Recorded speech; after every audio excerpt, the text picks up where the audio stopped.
के महीने में मेरे ख्याल आज रिकॉर्ड सर्दी का दिन है, मगर रिकॉर्ड सर्दी के दिन में बड़ौदा हल्के ने रिकॉर्ड कार बनाने का काम किया है। इतनी बड़ी और ये मैं समझता हूँ कि और इतनी सर्दी में इतनी देर से आप लोग यहाँ बैठे हैं, ये भी एक रिकॉर्ड है। ये आपकी भावना, ये आपकी जो भावना यहाँ बैठ के जो आपकी भावना से हमें जो ऊर्जा मिली है, जो हमें हौसला मिला है, वो आपकी वो भावना और आपके दिया हुआ वो हौसला रंग लेके आएगा, हरियाणा में बदलाव लेके आएगा, आपकी सरकार लेके आएगा। ये आपका आशीर्वाद, ये आपका आशीर्वाद खाली हाथ नहीं जाएगा, क्योंकि ये जो सरकार, जिस सरकार ने हरियाणा को विकास की पटरी से उतार दिया, 10 साल 9.5 साल पहले ये सरकार चंडीगढ़ की कुर्सी पे लोगों ने इसको अवसर दिया, खट्टर सरकार बनी हरियाणा में। मगर आज जब हम 2024 में आ गए, सरकार के, प्रदेश सरकार के कार्यकाल के 5 महीने ही रह गए और 2 महीने के बाद लोकसभा चुनाव है, उसके बाद विधानसभा चुनाव है, तो इनके 10 साल को तराजू पे तोल के फैसले करने का प्रदेशवासियों के सामने समय आया है। जो हरियाणा 2014 के समय जब सरकार बनी भाजपा की, उससे पहले हुड्डा सरकार के समय जो हरियाणा देश में विकास के नाम से जाना जाता था, विकास दर में हम देश में लगातार 6 साल देश में नंबर 1 थे।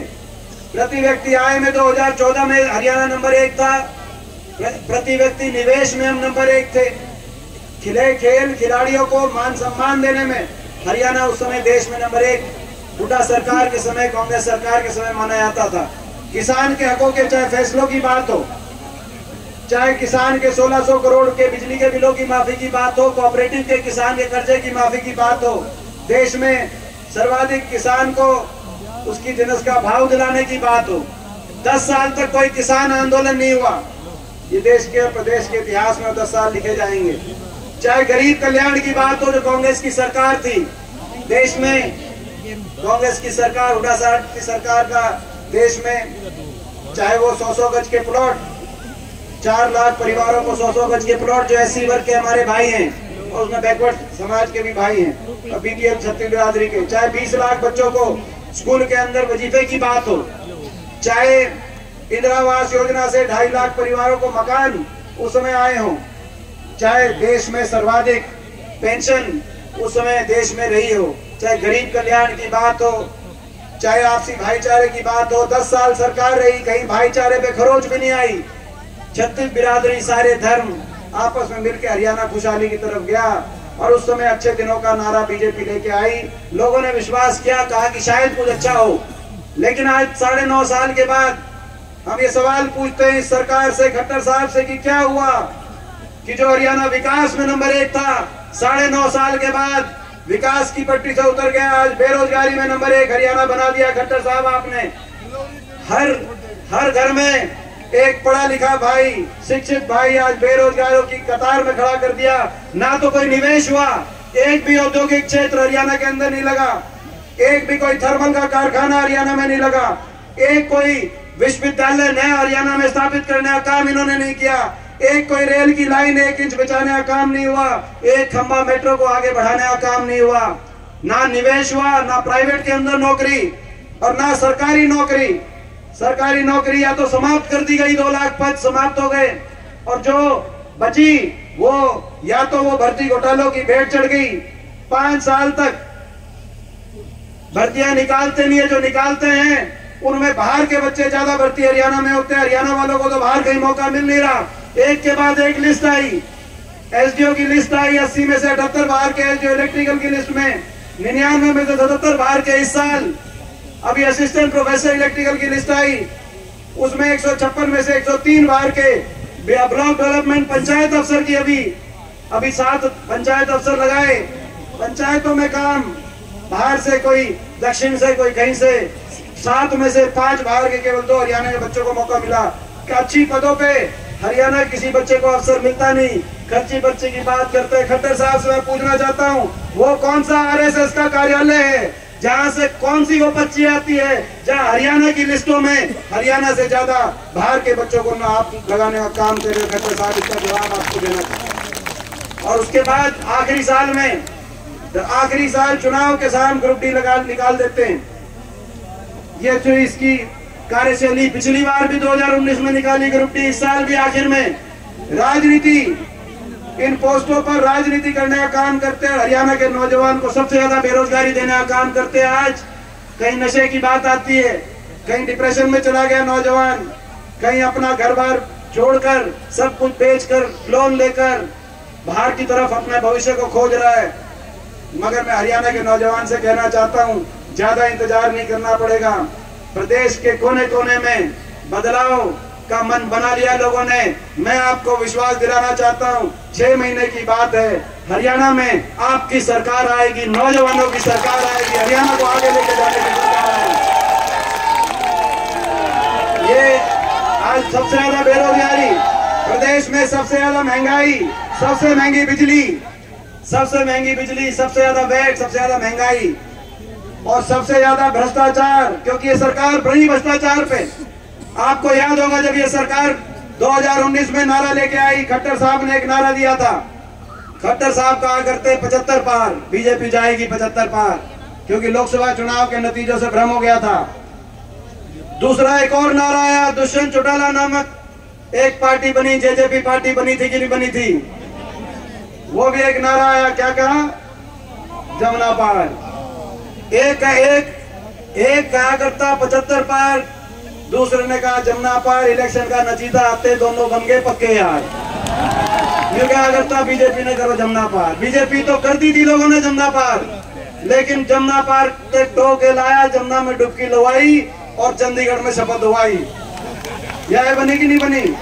और कह दिया कि 5100 बुढ़ापा पेंशन का समझौता कर रहे हैं, 75% फैक्ट्रियों में हरियाणा के नौजवान का समझौता कर रहे हैं। आज तक दोनों लागू नहीं हुए।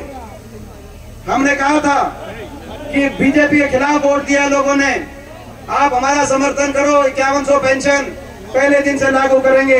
मैं पूछना चाहता हूँ हरियाणा के बड़े बुजुर्गों को, आज 5 साल के बाद वह 5100 पेंशन आई या नहीं आई, मैं आपसे पूछना चाहता हूँ। ज्यादा इंतजार नहीं करना पड़ेगा आपको भी, 6 महीने की बात है। 6 महीने के बाद आपको पता है, 6 महीने के बाद उस विश्वासघात का भी बदला हम लेंगे। बुढ़ापा पेंशन का समझौता नहीं था, हरियाणा में भ्रष्टाचार करने का समझौता था, महकमे बांटकर प्रदेश की भली भली जनता को लूटने का समझौता था। माइनिंग का महकमा किसके पास गया? शराब का महकमा किसके पास गया? एक्साइज का महकमा किसके पास गया? भ्रष्टाचार की फाइलें कैसे बंद कराई? सारे महकमे, किस महकमे से कितनी कौन लुटाई कर रहा है, ये शायद लिस्ट हमारे पास भी ना हो। इन्हीं के विधायक, हिसार नारनौल के इन्हीं के एक विधायक ने, दादा गौतम ने अगले दिन कह दिया था कि खोपर बढ़ गया, सारे महकमे लेकर एक लाई जिमने लग रहा है। यही कहा था ना, एक लाई जिम, भ्रष्टाचार की भेंट चढ़ गया हरियाणा। मगर इससे भी ज्यादा जो टीस है मेरे दिल में, ठीक है, हरियाणा आज बेरोजगारी में नंबर 1 बना दिया, महंगाई में नंबर 1 बना दिया, भ्रष्टाचार में नंबर 1 बना दिया, विकास की पटरी से उतार दिया। लेकिन हर वर्ग का जो तिरस्कार किया इस सरकार ने, आज हम ये लड़ाई जो लड़ रहे हैं, हरियाणा के हर नागरिक की, हरियाणा वासी के मान सम्मान की भी लड़ाई लड़ रहे हैं।